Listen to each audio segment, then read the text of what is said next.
कि थ्योरी को सिद्ध करने से पहले हमको एक चित्र बनाना होगा अवतल दर्पण का। चलिए लीजिए, आप अच्छा समझिएगा, आपको बहुत आसान थ्योरी मिलेगा। एक कौन सा दर्पण है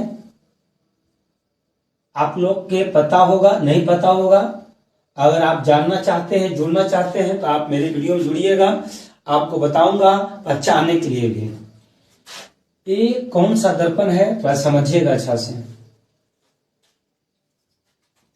देखिए, इसका परावर्तक सतह जो है से दबा हुआ है, और जिसका परावर्तक सतह दबा हुआ रहता है, मुड़ा हुआ रहता है, तो वह कौन दर्पण होता है? अवतल दर्पण होता है। तो इसका जो देखिएगा, ये परावर्तक सतह को जो हो गया दबा हुआ, तो गोलीय दर्पण के परावर्तक सतह का जो मध्य बिंदु होता है उसको ध्रुव बोलते हैं। ध्रुव को हम लोग P से सूचित करते हैं। कोई देखा? अब देखिए, उसके बाद एक लाइन खींचेंगे, उसका नाम है मुख अक्ष। क्या नाम है? मुख अक्ष। तो मुख अक्ष किसे कहते हैं? आपको पता होगा, नहीं पता होगा तो आपको बता देते हैं। ध्रुव और वक्रता त्रिज्या, क्या बोले? ध्रुव और वक्रता केंद्र बोल सकते हैं। वक्रता केंद्र, इसको सूचित करते हैं, सी से कर दीजिए। ध्रुव और वक्रता केंद्र से जाने वाली जो रेखा को हम लोग मुख अक्ष कहते हैं।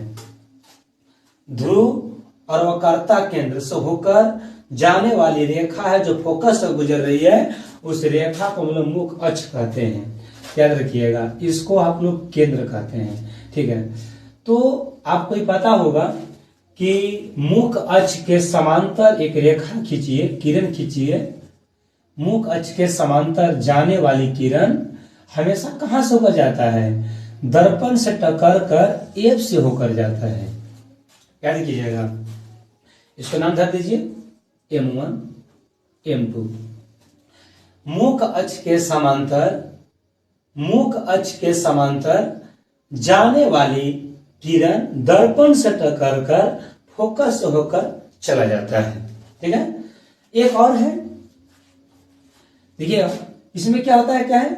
वक्रता केंद्र से होकर जाने वाली किरण दर्पण से टकरा कर उसी माध्यम में फिर पुनः लौट आती है। याद रखिएगा, ये आपका मुख अक्ष के समांतर, मुख अक्ष आपका ही हो गया, पीसी आपका मुख अक्ष हो गया।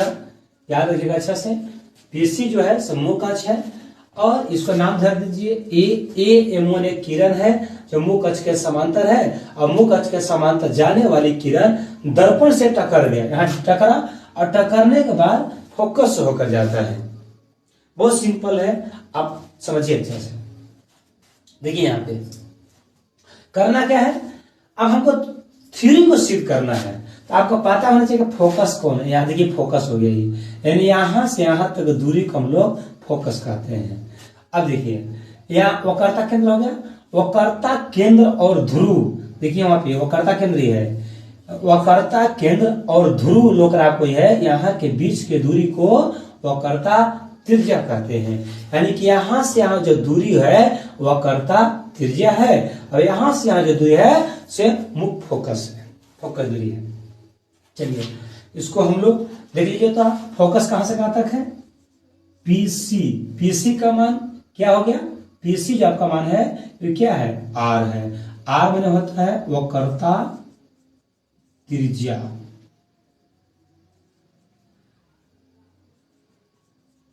वक्रता त्रिज्या। आज फोकस कहां गया? पीएफ।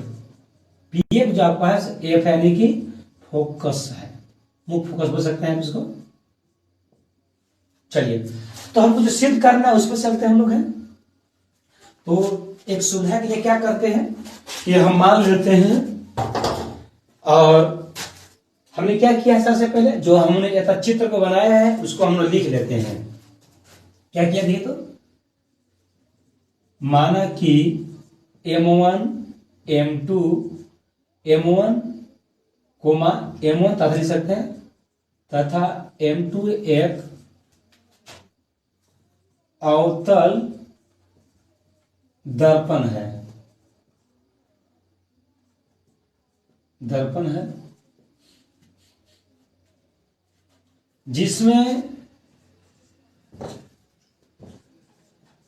जिसमें ध्रुव P, फोकस F,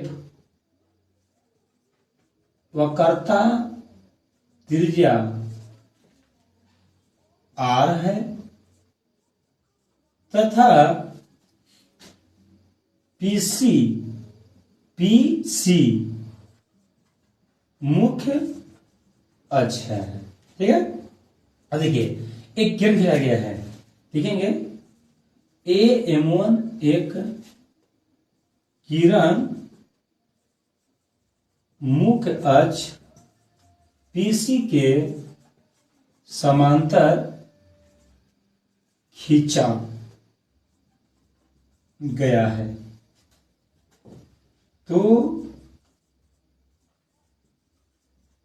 सिद्ध करना है कि क्या सिद्ध करना, देखिए सिद्ध करना है कि F बराबर R/2 या R बराबर 2F, एक सिद्ध करना हुआ है। चलते हैं रचना हमने भी किया है, देख लीजिए थोड़ा सा आप लोग। ये रचना आपको है, वक्रता केंद्र से होकर जाने वाली किरण है बाबू। हमने क्या किया, M1C को मिलाया, M1C को मिला दिया। अब प्रकाश के परावर्तन के नियम आपको पता होगा। प्रकाश के परावर्तन नियम कहता है कि जब कोई किरण किसी चिकनी चमकीली सतह से टकराता है तो टकरा कर वह उसी माध्यम में लौट आता है, उसी माध्यम में लौट आता है। जब कोई प्रकाश किसी चिकनी चमकीली सतह से टकराता है, टकरा करके उसी माध्यम को कर जाता है, वो लौट जाता है। तो प्रकाश के परावर्तन के नियम कहता है कि आपतन कोण और परावर्तन कोण दोनों क्या होते हैं, बराबर होते हैं। तो ये आपतन कोण हो गया, अभी कुछ हो गया, परावर्तन कोण हो गया, दोनों कोण कुछ हो गया, बराबर हो गया। तो इसके सुविधा के लिए नाम धर दीजिए 1 2 3, इसका कोण 1 नाम धर दीजिए, इसका कोण 2 नाम धर दीजिए, इसका कोण 3 नाम धर दीजिए। सुविधा के लिए आपको ये है। चलते हैं अब यहां हम लोग प्रमाण चलते हैं। देखिए तो परावर्तन नियम से चलते थोड़ा सा हम लोग। परावर्तन नियम में आपतन कोण और परावर्तन कोण दोनों क्या होते हैं, बराबर होते हैं।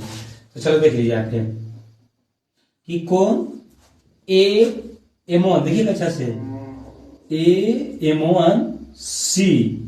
AM1C बराबर होगा, देखिए यहाँ पे CM1F, कोण CM1F करने देख लीजिए थोड़ा सा।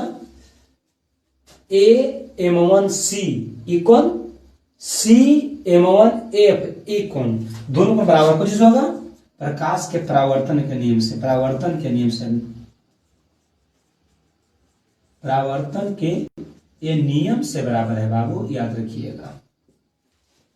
प्रकाश के परावर्तन के नियम से ही बराबर होगा। तो इसका नाम क्या धरा था हम लोग, AM1C का नाम क्या धरे हम लोग हैं, 1 धरे थे, तो इसका नाम क्या धरे थे, 2। समीकरण फर्स्ट हो गया। अब चलते हैं पुनः, देखिए पुनः चलते हैं। आपको पता होगा कि जब दो रेखा समांतर होता है तो उसका अंतः तिर्यक एकांतर कोण क्या होते हैं, बराबर होते हैं। 9th में पढ़े होंगे आप कि जब दो समांतर रेखा होता है तो तिर्यक एकांत, अंतः तिर्यक एकांतर को जो होता है, बराबर होता है। देखिए तो समांतर दिया हुआ है ना, ये मुख्य अक्ष के समांतर है। लिखेंगे चूंकि देखिए यहाँ पे AM1 समांतर है PC का, PC आपका जो मुख्य अक्ष है समांतर है AM1 किरण है, तो इसलिए क्या होगा, देखिए थोड़ा सा कि कोण AM1C बराबर होगा कोण, इसको नाम क्या देख लीजिए, M1CF,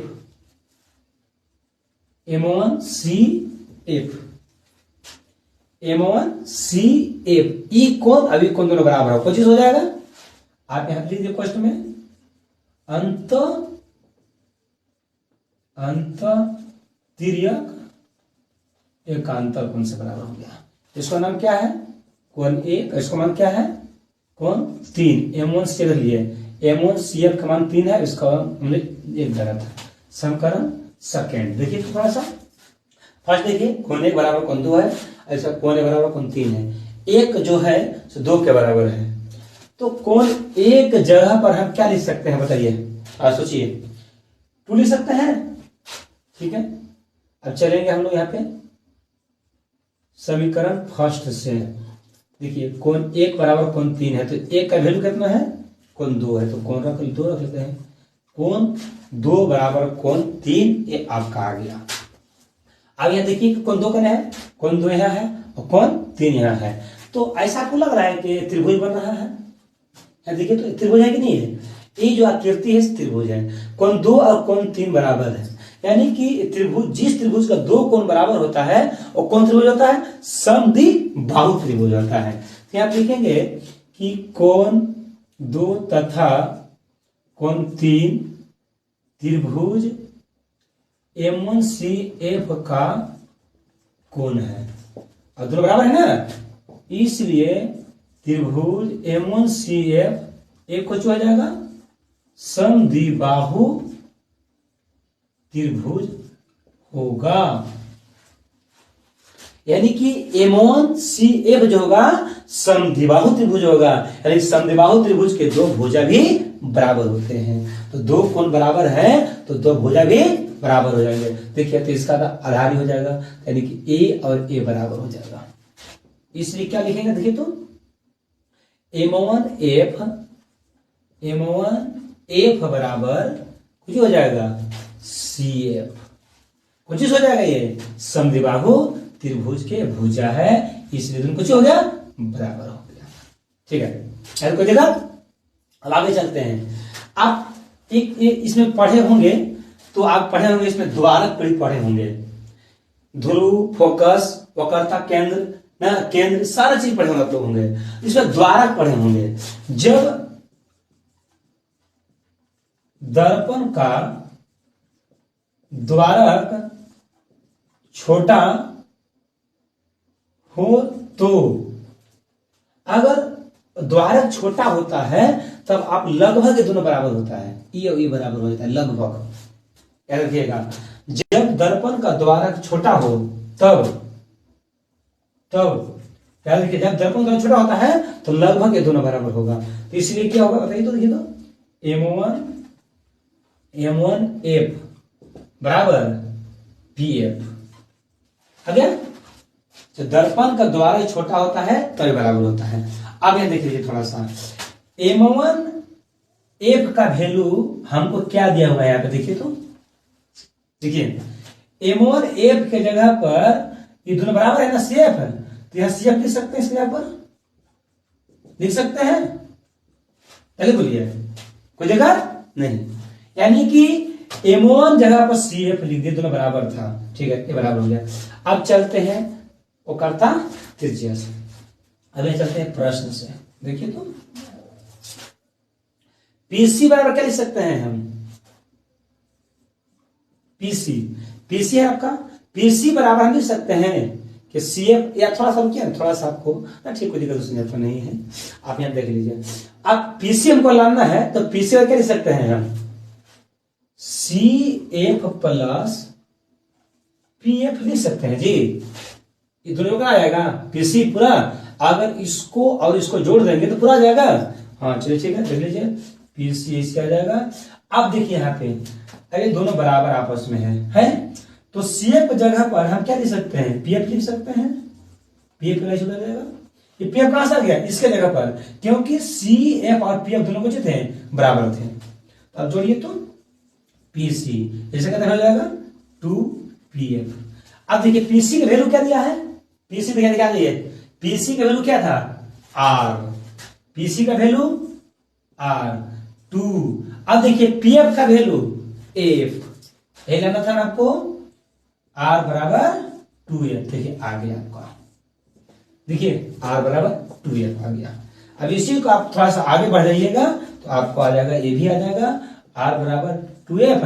तो देखिए यहाँ पे गुना में है तो कुछ आ जाएगा, भाग में आ जाएगा, R बटा में 2। एक थ्योरी आपको सिद्ध हो गया। आपको फिजिक्स में कोई भी प्रॉब्लम हो तो डायरेक्टली आप कमेंट कीजिएगा, आपको मैं बताऊंगा। चलिए और कोई भी थ्योरी और समझना चाहते हैं तो आप कमेंट कीजिएगा, आपको मैं बताऊंगा। वीडियो कैसे लगा वो बताइएगा। चलिए, जय हिंद आप सबको।